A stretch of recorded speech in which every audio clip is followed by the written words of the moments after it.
The Rollicker presents Part 1 of the AI Repertory Theatre's production of At the Earth's Core by Edgar Rice Burroughs. Prologue. In the first place, please bear in mind that I do not expect you to believe this story. Nor could you wonder had you witnessed a recent experience of mine when, in the armor of blissful and stupendous ignorance, I gaily narrated the gist of it to a fellow of the Royal Geological Society on the occasion of my last trip to London.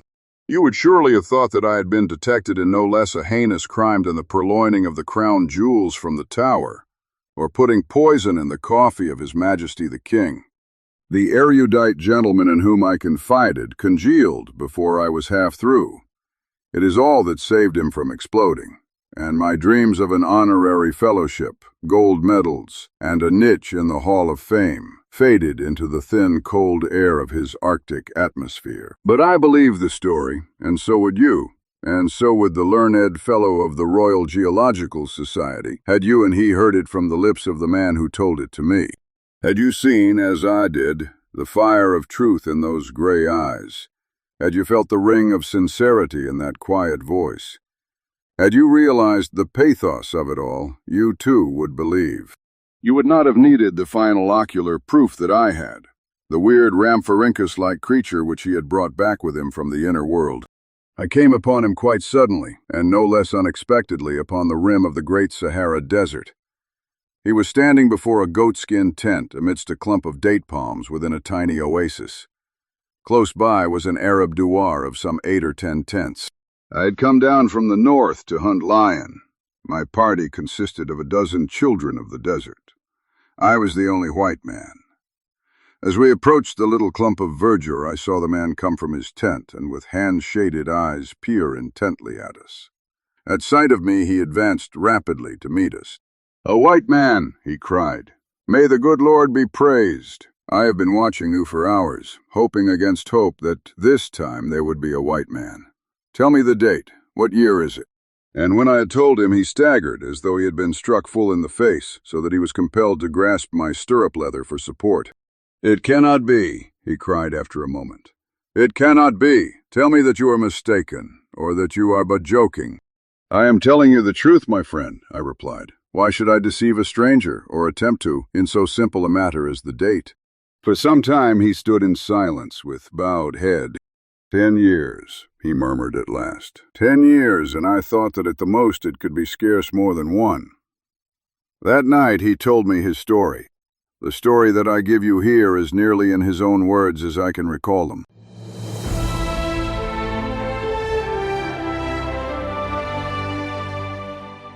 Chapter 1. Toward the Eternal Fires. I was born in Connecticut about 30 years ago. My name is David Innes.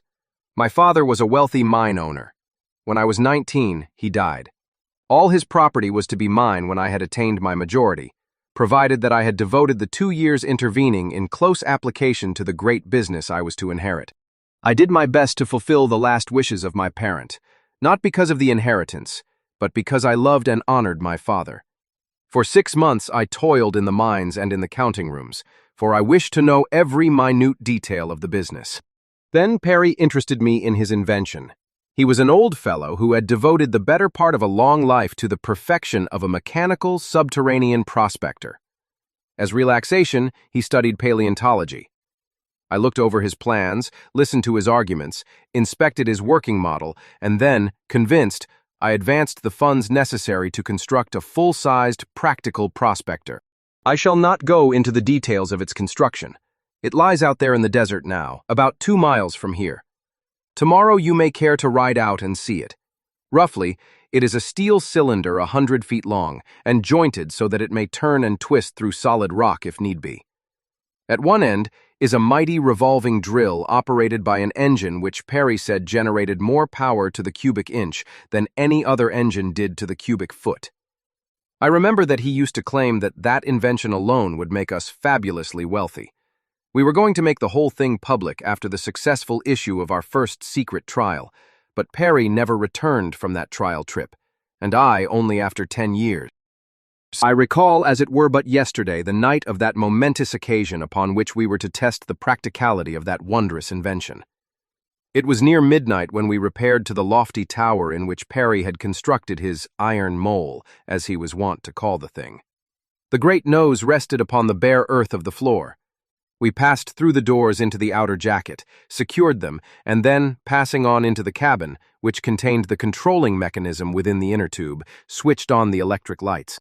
Perry looked to his generator, to the great tanks that held the life-giving chemicals with which he was to manufacture fresh air to replace that which we consumed in breathing, to his instruments for recording temperatures, speed, distance, and for examining the materials through which we were to pass. He tested the steering device and overlooked the mighty cogs which transmitted its marvelous velocity to the giant drill at the nose of his strange craft. Our seats, into which we strapped ourselves, were so arranged upon transverse bars that we would be upright whether the craft were plowing her way downward into the bowels of the earth, or running horizontally along some great seam of coal, or rising vertically toward the surface again. At length all was ready. Perry bowed his head in prayer. For a moment we were silent, and then the old man's hand grasped the starting lever. There was a frightful roaring beneath us. The giant frame trembled and vibrated. There was a rush of sound as the loose earth passed up through the hollow space between the inner and outer jackets to be deposited in our wake. We were off. The noise was deafening. The sensation was frightful. For a full minute, neither of us could do aught but cling with the proverbial desperation of the drowning man to the handrails of our swinging seats. Then Perry glanced at the thermometer. Dad, He cried. it cannot be possible. Quick, what does the distance meter read? That and the speedometer were both on my side of the cabin, and as I turned to take a reading from the former, I could see Perry muttering. 10 degrees rise. It cannot be possible. And then I saw him tug frantically upon the steering wheel. As I finally found the tiny needle in the dim light, I translated Perry's evident excitement, and my heart sank within me. But when I spoke, I hid the fear which haunted me. "It will be 700 feet, Perry," I said, "by the time you can turn her into the horizontal." You'd better lend me a hand then, my boy, he replied. for I cannot budge her out of the vertical alone. God give that our combined strength may be equal to the task, for else we are lost. I wormed my way to the old man's side, with never a doubt but that the great wheel would yield on the instant to the power of my young and vigorous muscles. Nor was my belief mere vanity, for always had my physique been the envy and despair of my fellows. And for that very reason, it had waxed even greater than nature had intended, since my natural pride in my great strength had led me to care for and develop my body and my muscles by every means within my power. What with boxing, football, and baseball, I had been in training since childhood, and so it was with the utmost confidence that I laid hold of the huge iron rim. But though I threw every ounce of my strength into it, my best effort was as unavailing as Perry's had been. The thing would not budge. The grim, insensate, horrible thing that was holding us upon the straight road to death. At length I gave up the useless struggle, and without a word returned to my seat. There was no need for words, at least none that I could imagine, unless Perry desired to pray. And I was quite sure that he would, for he never left an opportunity neglected where he might sandwich in a prayer. He prayed when he arose in the morning. He prayed before he ate. He prayed when he had finished eating. And before he went to bed at night he prayed again. In between, he often found excuses to pray even when the provocation seemed far-fetched to my worldly eyes. Now that he was about to die, I felt positive that I should witness a perfect orgy of prayer, if one may allude with such a simile to so solemn an act. But to my astonishment, I discovered that with death staring him in the face, Abner Perry was transformed into a new being. From his lips there flowed, not prayer, but a clear and limpid stream of undiluted profanity, and it was all directed at that quietly stubborn piece of unyielding mechanism. "I should think, Perry," I chided, "that a man of your professed religiousness would rather be at his prayers than cursing in the presence of imminent death." Death, he cried. Death is it that appalls you? That is nothing by comparison with the loss the world must suffer. Why, David, within this iron cylinder, we have demonstrated possibilities that science has scarce dreamed. We have harnessed a new principle, and with it animated a piece of steel with the power of 10,000 men.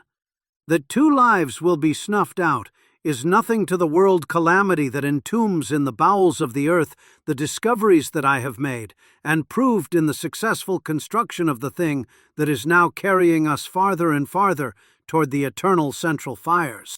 I am frank to admit that for myself, I was much more concerned with our own immediate future than with any problematic loss which the world might be about to suffer.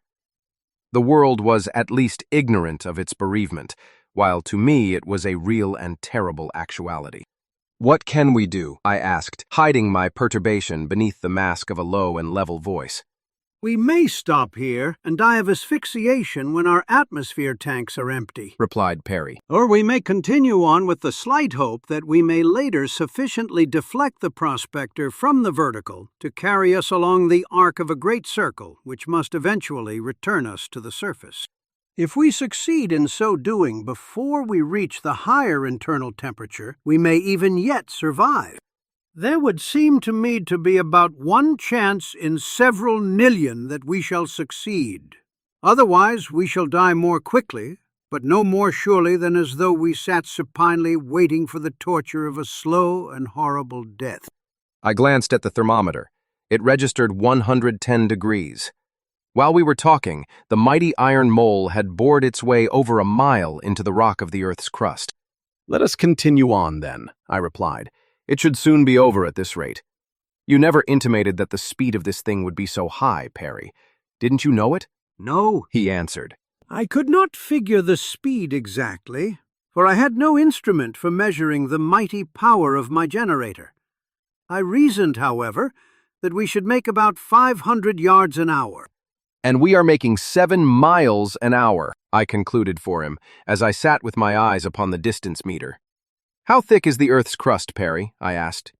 There are almost as many conjectures as to that as there are geologists," was his answer. "One estimates it 30 miles, because the internal heat, increasing at the rate of about 1 degree to each 60 to 70 feet depth, would be sufficient to fuse the most refractory substances at that distance beneath the surface.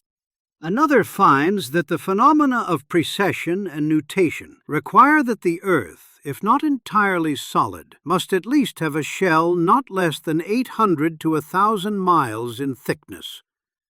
So there you are. You may take your choice." "And if it should prove solid?" I asked. "It will be all the same to us in the end, David," replied Perry. "At the best, our fuel will suffice to carry us but 3 or 4 days, while our atmosphere cannot last to exceed 3. Neither, then, is sufficient to bear us in safety through 8,000 miles of rock to the Antipodes." "If the crust is of sufficient thickness, we shall come to a final stop between 600 and 700 miles beneath the Earth's surface. But during the last 150 miles of our journey, we shall be corpses. Am I correct?" I asked. "Quite correct, David. Are you frightened?" "I do not know. It all has come so suddenly that I scarce believe that either of us realizes the real terrors of our position.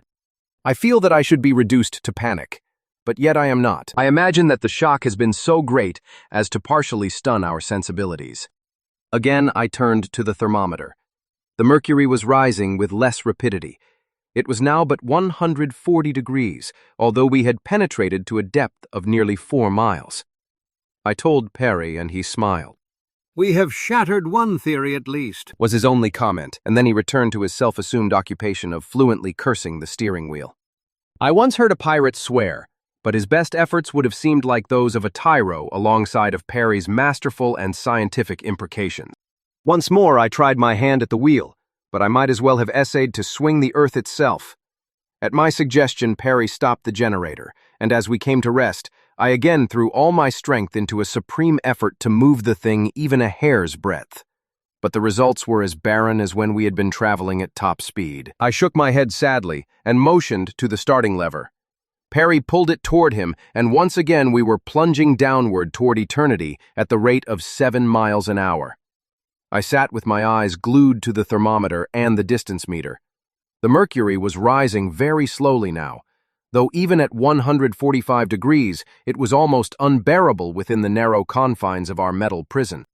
About noon, or 12 hours after our start upon this unfortunate journey, we had bored to a depth of 84 miles, at which point the mercury registered 153 degrees Fahrenheit. Perry was becoming more hopeful, although upon what meager food he sustained his optimism I could not conjecture. From cursing, he had turned to singing. I felt that the strain had at last affected his mind. For several hours we had not spoken except as he asked me for the readings of the instruments from time to time, and I announced them. My thoughts were filled with vain regrets. I recalled numerous acts of my past life which I should have been glad to have had a few more years to live down. There was the affair in the Latin Commons at Andover when Calhoun and I had put gunpowder in the stove and nearly killed one of the masters. And then, but what was the use? I was about to die and atone for all these things and several more. Already the heat was sufficient to give me a foretaste of the hereafter. A few more degrees, and I felt that I should lose consciousness. What are the readings now, David? Perry's voice broke in upon my somber reflections. 90 miles and 153 degrees, I replied. Gad. But we've knocked that 30-mile crust theory into a cocked hat. Precious lot of good it will do us, I growled back. But my boy, He continued, doesn't that temperature reading mean anything to you? Why, it hasn't gone up in 6 miles. Think of it, son. Yes, I'm thinking of it, I answered. But what difference will it make when our air supply is exhausted whether the temperature is 153 degrees or 153,000? We'll be just as dead, and no one will know the difference anyhow. But I must admit that for some unaccountable reason the stationary temperature did renew my waning hope. What I hoped for I could not have explained, nor did I try. The very fact, as Perry took pains to explain, of the blasting of several very exact and learned scientific hypotheses made it apparent that we could not know what lay before us within the bowels of the earth, and so we might continue to hope for the best, at least until we were dead, when hope would no longer be essential to our happiness. It was very good and logical reasoning, and so I embraced it. At 100 miles, the temperature had dropped to 152.5 degrees. When I announced it, Perry reached over and hugged me. From then on until noon of the second day, it continued to drop until it became as uncomfortably cold as it had been unbearably hot before. At the depth of 240 miles, our nostrils were assailed by almost overpowering ammonia fumes, and the temperature had dropped to 10 below zero. We suffered nearly 2 hours of this intense and bitter cold, until at about 245 miles from the surface of the earth, we entered a stratum of solid ice, when the mercury quickly rose to 32 degrees. During the next 3 hours, we passed through 10 miles of ice, eventually emerging into another series of ammonia-impregnated strata, where the mercury again fell to 10 degrees below zero. Slowly it rose once more until we were convinced that at last we were nearing the molten interior of the earth. At 400 miles, the temperature had reached 153 degrees. Feverishly, I watched the thermometer. Slowly, it rose. Perry had ceased singing and was at last praying. Our hopes had received such a death blow that the gradually increasing heat seemed to our distorted imaginations much greater than it really was. For another hour, I saw that pitiless column of mercury rise and rise until at 410 miles it stood at 153 degrees. Now it was that we began to hang upon those readings in almost breathless anxiety. 153 degrees had been the maximum temperature above the ice stratum. Would it stop at this point again, or would it continue its merciless climb? We knew that there was no hope, and yet, with the persistence of life itself, we continued to hope against practical certainty. Already the air tanks were at low ebb. There was barely enough of the precious gases to sustain us for another 12 hours. But would we be alive to know or care? It seemed incredible. At 420 miles, I took another reading. "Perry!" I shouted. "Perry, man, she's going down! She's going down! She's 152 degrees again!" Gad, he cried. what can it mean? Can the earth be cold at the center? "I do not know, Perry," I answered. "But thank God, if I am to die, it shall not be by fire. That is all that I have feared. I can face the thought of any death but that." Down, down went the mercury, until it stood as low as it had 7 miles from the surface of the earth. And then, of a sudden, the realization broke upon us that death was very near. Perry was the first to discover it. I saw him fussing with the valves that regulate the air supply, and at the same time, I experienced difficulty in breathing. My head felt dizzy, my limbs heavy. I saw Perry crumple in his seat. He gave himself a shake and sat erect again. Then he turned toward me. "Goodbye, David," He said. "I guess this is the end." And then he smiled and closed his eyes. "Goodbye, Perry, and good luck to you," I answered, smiling back at him. But I fought off that awful lethargy. I was very young. I did not want to die. For an hour, I battled against the cruelly enveloping death that surrounded me upon all sides. At first, I found that by climbing high into the framework above me, I could find more of the precious life-giving elements, and for a while, these sustained me.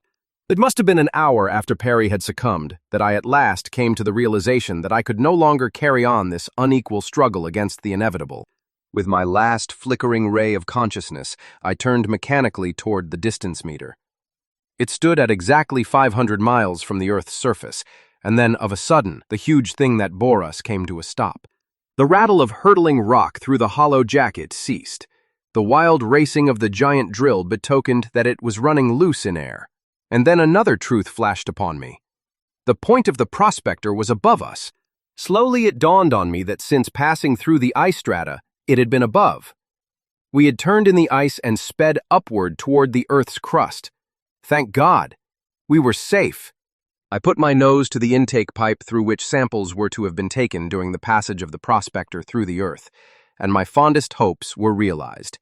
A flood of fresh air was pouring into the iron cabin. The reaction left me in a state of collapse, and I lost consciousness.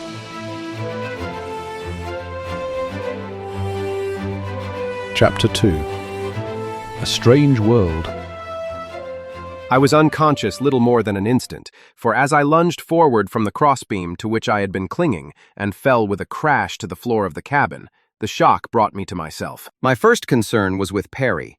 I was horrified at the thought that upon the very threshold of salvation, he might be dead. Tearing open his shirt, I placed my ear to his breast. I could have cried with relief. His heart was beating quite regularly. At the water tank, I wetted my handkerchief, slapping it smartly across his forehead and face several times. In a moment, I was rewarded by the raising of his lids. For a time, he lay wide-eyed and quite uncomprehending. Then his scattered wits slowly foregathered, and he sat up sniffing the air with an expression of wonderment upon his face. "Why, David," He cried at last, "it's air, as sure as I live. Why, what does it mean? Where in the world are we? What has happened?" "It means that we're back at the surface all right, Perry," I cried, "but where, I don't know. I haven't opened her up yet. Been too busy reviving you. Lord, man, but you had a close squeak." "You say we're back at the surface, David? How can that be? How long have I been unconscious?" Not long. We turned in the ice stratum. Don't you recall the sudden whirling of our seats? After that, the drill was above you instead of below. We didn't notice it at the time, but I recall it now. "You mean to say that we turned back in the ice stratum, David? That is not possible. The prospector cannot turn unless its nose is deflected from the outside by some external force or resistance. The steering wheel within would have moved in response. The steering wheel has not budged, David, since we started. You know that." I did know it, but here we were with our drill racing in pure air, and copious volumes of it pouring into the cabin. "We couldn't have turned in the ice stratum, Perry, I know as well as you," I replied. "But the fact remains that we did, for here we are this minute at the surface of the Earth again, and I'm going out to see just where." "Better wait till morning, David. It must be midnight now." I glanced at the chronometer. 12:30. We have been out 72 hours, so it must be midnight. Nevertheless, I am going to have a look at the blessed sky that I had given up all hope of ever seeing again. And so saying, I lifted the bars from the inner door and swung it open. There was quite a quantity of loose material in the jacket, and this I had to remove with a shovel to get at the opposite door in the outer shell. In a short time, I had removed enough of the earth and rock to the floor of the cabin to expose the door beyond. Perry was directly behind me as I threw it open. The upper half was above the surface of the ground. With an expression of surprise, I turned and looked at Perry. It was broad daylight without. "Something seems to have gone wrong either with our calculations or the chronometer," I said. Perry shook his head. There was a strange expression in his eyes. "Let's have a look beyond that door, David," he cried. Together we stepped out to stand in silent contemplation of a landscape at once weird and beautiful. Before us, a low and level shore stretched down to a silent sea. As far as the eye could reach, the surface of the water was dotted with countless tiny isles, some of towering, barren, granitic rock, others resplendent in gorgeous trappings of tropical vegetation, myriads starred with the magnificent splendor of vivid blooms. Behind us rose a dark and forbidding wood of giant arborescent ferns, intermingled with the commoner types of a primeval tropical forest. Huge creepers depended in great loops from tree to tree. Dense underbrush overgrew a tangled mass of fallen trunks and branches. Upon the outer verge we could see the same splendid coloring of countless blossoms that glorified the islands, but within the dense shadows, all seemed dark and gloomy as the grave. And upon all, the noonday sun poured its torrid rays out of a cloudless sky. "Where on earth can we be?" I asked, turning to Perry. For some moments, the old man did not reply. He stood with bowed head, buried in deep thought.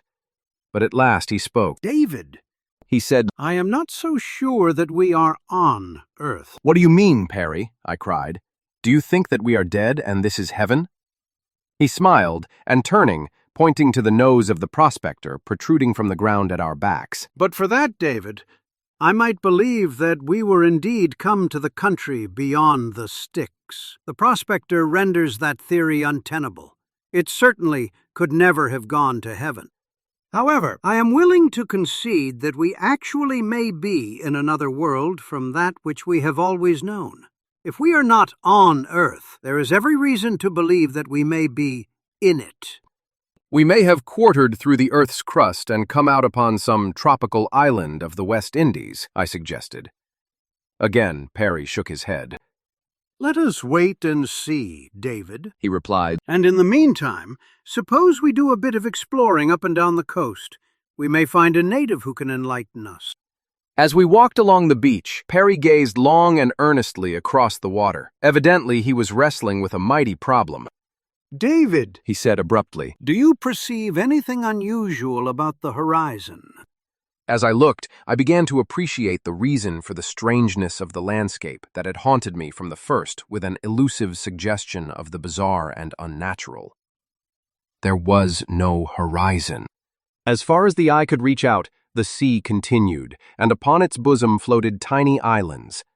Those in the distance reduced to mere specks, but ever beyond them was the sea, until the impression became quite real that one was looking up at the most distant point that the eyes could fathom. The distance was lost in the distance. That was all. There was no clear-cut horizontal line marking the dip of the globe below the line of vision. "A great light is commencing to break on me," continued Perry, taking out his watch. "I believe that I have partially solved the riddle. It is now 2:00. When we emerged from the prospector, the sun was directly above us.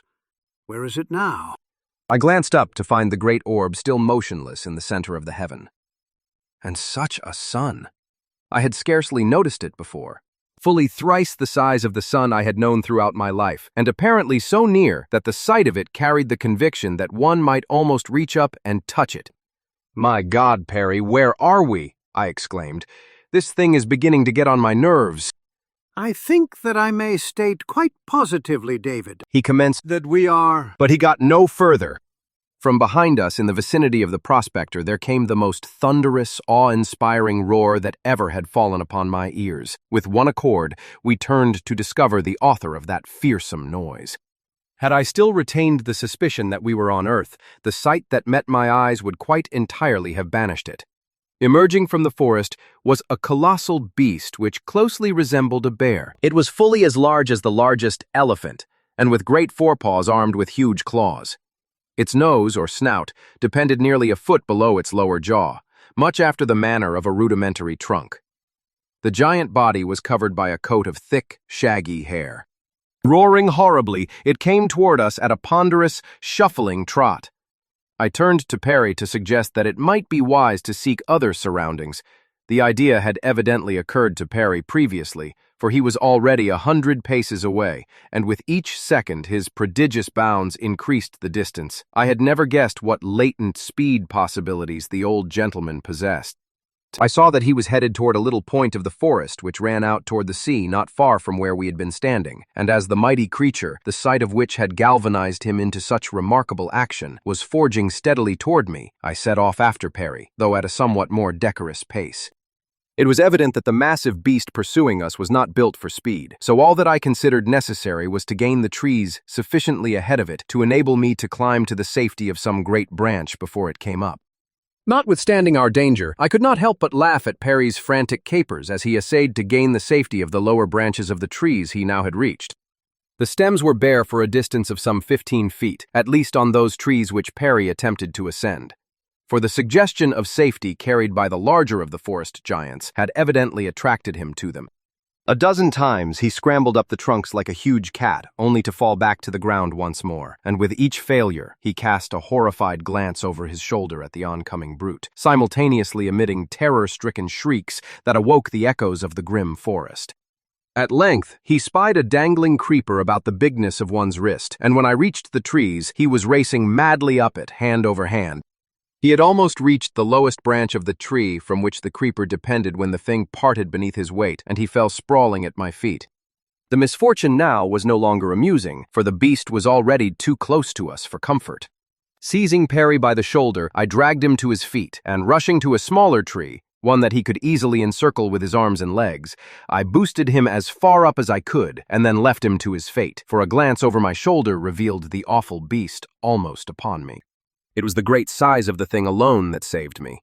Its enormous bulk rendered it too slow upon its feet to cope with the agility of my young muscles, and so I was enabled to dodge out of its way and run completely behind it before its slow wits could direct it in pursuit. The few seconds of grace that this gave me found me safely lodged in the branches of a tree, a few paces from that in which Perry had at last found a haven. Did I say safely lodged? At the time I thought we were quite safe, and so did Perry. He was praying, raising his voice in thanksgiving at our deliverance, and had just completed a sort of paean of gratitude that the thing couldn't climb a tree, when without warning it reared up beneath him on its enormous tail and hind feet, and reached those fearfully armed paws quite to the branch upon which he crouched. The accompanying roar was all but drowned in Perry's scream of fright, and he came near tumbling headlong into the gaping jaws beneath him, so precipitate was his impetuous haste to vacate the dangerous limb. It was with a deep sigh of relief that I saw him gain a higher branch in safety, and then the brute did that which froze us both anew with horror. Grasping the tree's stem with his powerful paws, he dragged down with all the great weight of his huge bulk and all the irresistible force of those mighty muscles. Slowly but surely, the stem began to bend toward him. Inch by inch, he worked his paws upward as the tree leaned more and more from the perpendicular. Perry clung, chattering in a panic of terror. Higher and higher into the bending and swaying tree he clambered. More and more rapidly was the treetop inclining toward the ground. I saw now why the great brute was armed with such enormous paws. The use that he was putting them to was precisely that for which nature had intended them. The sloth-like creature was herbivorous, and to feed that mighty carcass, entire trees must be stripped of their foliage. The reason for its attacking us might easily be accounted for on the supposition of an ugly disposition, such as that which the fierce and stupid rhinoceros of Africa possesses. But these were later reflections. At the moment, I was too frantic with apprehension on Perry's behalf to consider aught other than a means to save him from the death that loomed so close. Realizing that I could outdistance the clumsy brute in the open, I dropped from my leafy sanctuary, intent only on distracting the thing's attention from Perry long enough to enable the old man to gain the safety of a larger tree. There were many close by which not even the terrific strength of that titanic monster could bend. As I touched the ground, I snatched a broken limb from the tangled mass that matted the jungle-like floor of the forest, and, leaping unnoticed behind the shaggy back, dealt the brute a terrific blow. My plan worked like magic. From the previous slowness of the beast, I had been led to look for no such marvelous agility as he now displayed. Releasing his hold upon the tree, he dropped on all fours and at the same time swung his great, wicked tail with a force that would have broken every bone in my body had it struck me. But fortunately, I had turned to flee at the very instant that I felt my blow land upon the towering back. As it started in pursuit of me, I made the mistake of running along the edge of the forest rather than making for the open beach. In a moment, I was knee-deep in rotting vegetation, and the awful thing behind me was gaining rapidly as I floundered and fell in my efforts to extricate myself. A fallen log gave me an instant's advantage, for climbing upon it, I leaped to another a few paces farther on, and in this way was able to keep clear of the mush that carpeted the surrounding ground. But the zigzag course that this necessitated was placing such a heavy handicap upon me that my pursuer was steadily gaining upon me. Suddenly, from behind, I heard a tumult of howls and sharp, piercing barks, much the sound that a pack of wolves raises when in full cry. Involuntarily, I glanced backward to discover the origin of this new and menacing note, with the result that I missed my footing and went sprawling once more upon my face in the deep muck. My mammoth enemy was so close by this time that I knew I must feel the weight of one of his terrible paws before I could rise, but to my surprise, the blow did not fall upon me. The howling and snapping and barking of the new element which had been infused into the melee now seemed centered quite close behind me, and as I raised myself upon my hands and glanced around, I saw what it was that had distracted the deereth, as I afterward learned the thing is called, from my trail.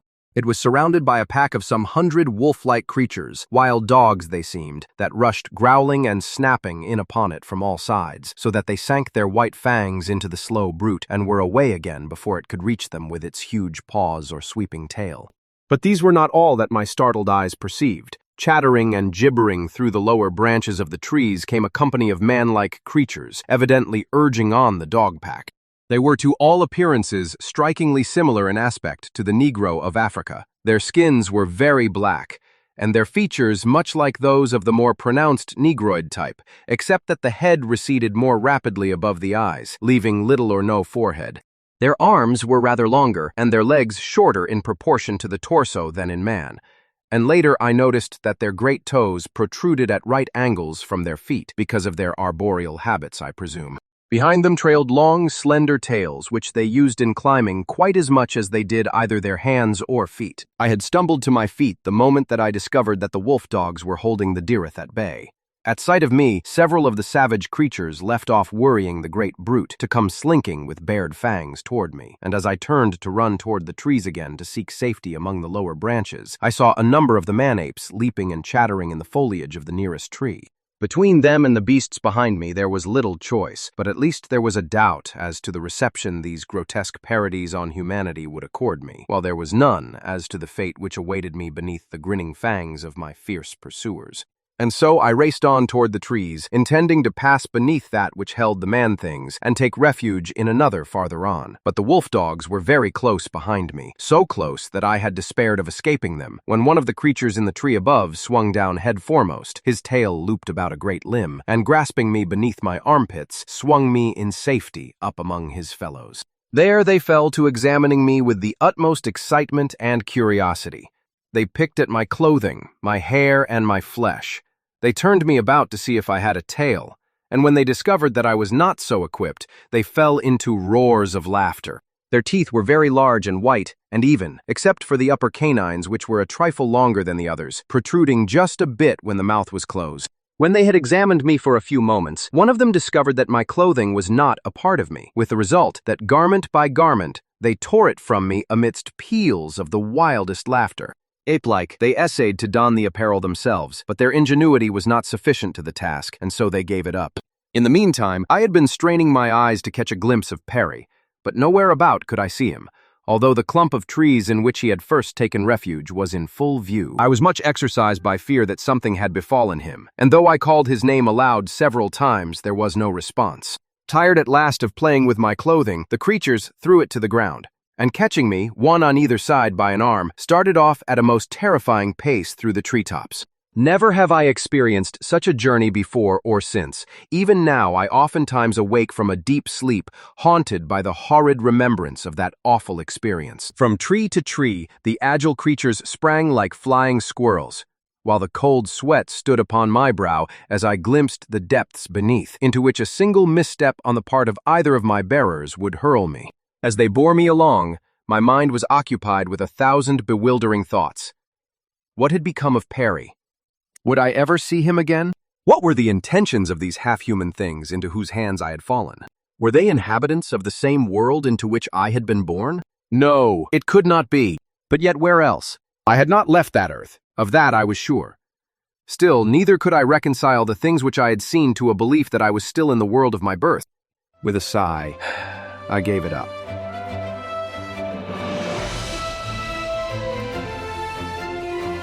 We hope you enjoyed part 1 of AIRT's production of At the Earth's Core by Edgar Rice Burroughs. If you would like more of this kind of story, please let us know in the comments.